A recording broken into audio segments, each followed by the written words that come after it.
नमस्कार दोस्तों and welcome to my channel. कैसे हैं आप सब? उम्मीद है सब बहुत ही अच्छे होंगे। तो आज हम स्टार्ट करेंगे आपकी सीबीएसई क्लास 10th की इंग्लिश जो है फर्स्ट फ्लाइट।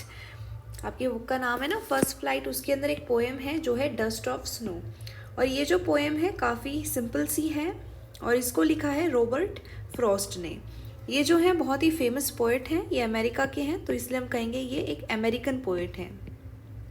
इनकी जितनी भी पोएम होती हैं लगभग एक छोटी सी चीज़ के ऊपर बेस्ड होती हैं और वो बताते हैं इस छोटी सी चीज़ का कितना ज़्यादा सिग्निफिकेंस है हमारी लाइफ के ऊपर।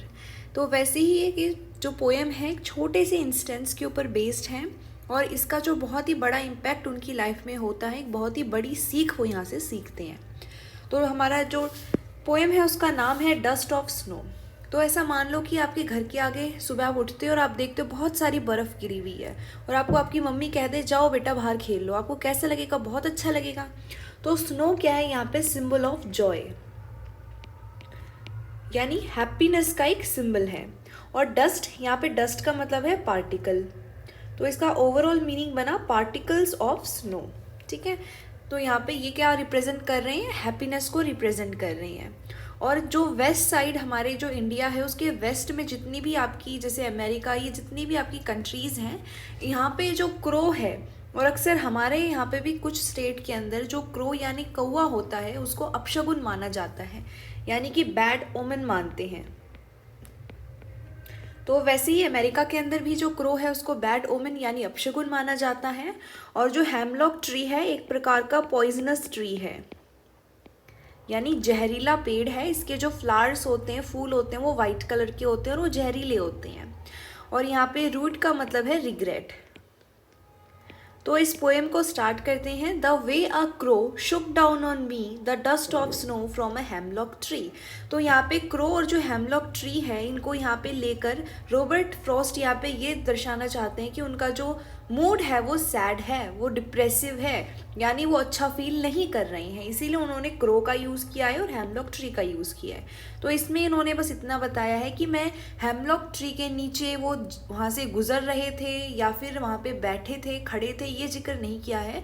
बस इतना बोला है कि जब रॉबर्ट फ्रॉस्ट जो है,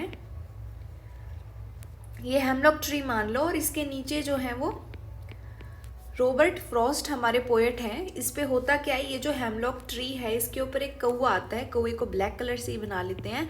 और ये कौवा आता है और क्या करता है, ये कौवा उड़ के आता है और क्या करता है, देखो स्नो की बात हो रही है यानी विंटर का सीजन है। तो कौवा अगर उड़ के आएगा तो इसकी बॉडी के ऊपर डस्ट यानी पार्टिकल ऑफ स्नो लग जाएंगी, स्नो के छोटे छोटे पार्टिकल लग जाएंगे। फिर वो आएगा, फिर वो शुक डाउन यानी अपनी बॉडी में मूवमेंट करेगा, हिलाएगा अपनी बॉडी को, और जो पार्टिकल कौवे के ऊपर लगे हुए थे स्नो के, वो किसके ऊपर गिर जाएंगे? वो हमारे पोएट के ऊपर गिर जाएंगे। From a hemlock tree. और ये कहाँ पे बैठा है कौवा? हेमलॉक ट्री पे बैठा है। तो हेमलॉक ट्री के ऊपर कौवे जो बैठा है उससे क्या गिर जाएंगे? पार्टिकल ऑफ स्नो हमारे पोएट के ऊपर गिर जाएंगे। फिर आगे कहते हैं has given my heart a change of mood.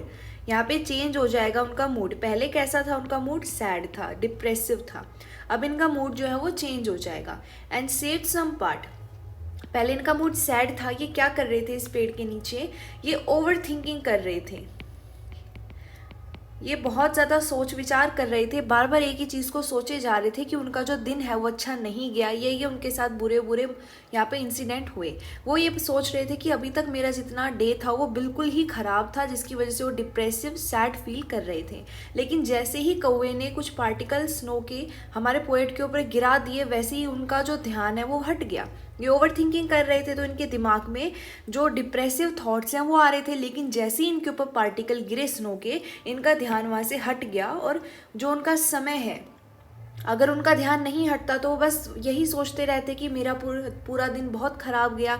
लेकिन उनका जो दिमाग है, जो उनका हार्ट है, अचानक से चेंज हो जाता है। क्यों? क्योंकि ये जो पार्टिकल ऑफ डस्ट है वो उसका मूड पोएट का चेंज कर देते हैं और बचा लेते हैं बाकी सारा दिन जो वो रिग्रेट में वेस्ट करने वाले थे।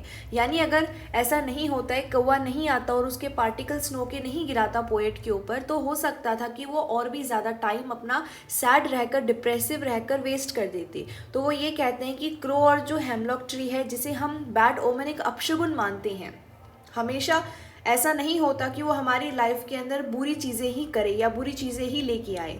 उनके कहने का मतलब ये है कि अगर आप अपना नज़रिया बदलते हो चीज़ों को देखने का तो आपके साथ अच्छी चीज़ें ही होंगी।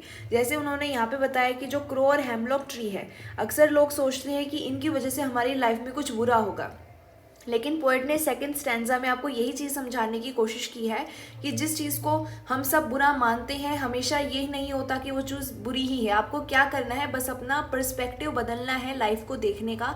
जैसे ही आप अपना जो पर्सपेक्टिव है लाइफ को देखने का वो पॉजिटिव कर लोगे, वैसे ही आपका जो दिन है, आपकी जो लाइफ है वो बहुत ज़्यादा हैप्पी हो जाएगी। ठीक है, तो ये इसकी थीम है और यही बताया। ओवरऑल बता देती हूँ, एक कौवा आता है और क्या करता है, जो पोएट हैं वो हेमलॉक ट्री के नीचे होते हैं, वो अपनी बॉडी को शुक करता है, शेक करता है, हिलाता है और कुछ पार्टिकल जो होते हैं स्नो के वो पोएट के ऊपर गिर जाते हैं, जिससे उनका जो माइंड होता है वो डाइवर्ट हो जाता है और उनका मूड चेंज हो जाता है और उनका जो बाकी बचा हुआ समय है जिसे वो रिग्रेट में निकालने वाले थे सोच सोच के, वो बच जाता है। तो इस पोएम में इतना ही आपको बताया गया है। आई होप कि मैं ईजी वे में आपको ये चीज़ समझा पाई। अब मैं थोड़ा सा आपको इसको दूसरे वे में भी समझाने की कोशिश करती हूँ, जिसके अंदर आपको थोड़ा ग्रामर के हिसाब से, जो ग्रामर है उसके हिसाब से भी चीज़ें पता होनी चाहिए, है ना। तो वो चीज़ देखते हैं एक बार।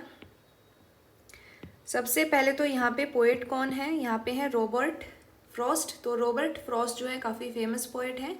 इसके बाद यहाँ पे डस्ट का मतलब पार्टिकल बता दिया था। क्रो क्या डिनोट कर रहा है, सैड मूड को डिनोट कर रहा है। फिर सेकंड जो लाइन है अगर आप देखते हो तो इसके अंदर है शुक डाउन ऑन मी। तो जो ओ है उसका साउंड यहाँ पे रिपीट हो रहा है और ओ क्या है, एक वॉवल है। तो जब वॉवल का साउंड रिपीट होता है तो वहाँ पे क्या होता है, वहाँ पे एक पोएटिक डिवाइस होता है जिसे हम एजोनेंस कहते हैं। ये एक ऐसा पोएटिक डिवाइस होता है जिसमें हमारा जो वॉवल का साउंड होता है वो रिपीट होता है। ओके, तो सेकंड लाइन में तो अगर आप ग्रामर के हिसाब से देखते हो तो आपके पास पोएटिक डिवाइस है एजोनेंस। इसके बाद चलते हैं, अगर आप ध्यान से देखते हो तो ये जो आपकी पोएम है, अगर आप ध्यान से देखो, एक बार मैं मिटा देती हूँ फिर आप कंसंट्रेट करो। आपकी बुक में भी आप देख सकते हो कि कहीं पे भी कोई पॉज नहीं है, यहाँ पे बीच में कहीं पे भी कोई भी पॉज नहीं दे रखा। लेकिन अगर आप लास्ट में देखते हो तो लास्ट में रूट के बाद यहाँ पे एक फुल स्टॉप है। तो ये एक परफेक्ट एग्जाम्पल है एन्जॉयमेंट का। ये भी एक पोएटिक टर्म होती है एन्जॉयमेंट। इसका मतलब ये होता है कि कोई भी एक कंटिन्यूएशन आपने सेंटेंस या स्टैंजा की बना रखी है जिसमें कोई पॉज नहीं है, सिर्फ आखिरी यानी एंड में ही आपको एक पॉज देखने को मिलता है। बीच में कोई पंक्चुएशन मार्क नहीं है, कोई कॉमा नहीं है, कोई फुल स्टॉप, कोई सेमीकोलन, कुछ नहीं है, सीधा लास्ट में ही यहाँ पे आपको एक पॉज दिया गया है। इसीलिए परफेक्ट एग्जाम्पल है एन्जॉयमेंट का। तो आई होप मैंने आपको मीनिंग भी समझाने की बहुत कोशिश की, आपको समझ आ गया हो और ईजी वे में कही है और आपको ग्रामर के हिसाब से भी यहाँ पे बताया है कि सेकंड लाइन के अंदर एजोनेंस है और ये परफेक्ट एग्जाम्पल है एन्जॉयमेंट का। I hope it is clear to you. आप मुझे कमेंट बॉक्स में ज़रूर बताना आपको ये जो पोएम है वो अच्छे से समझ आ गई है या नहीं आई है। धन्यवाद।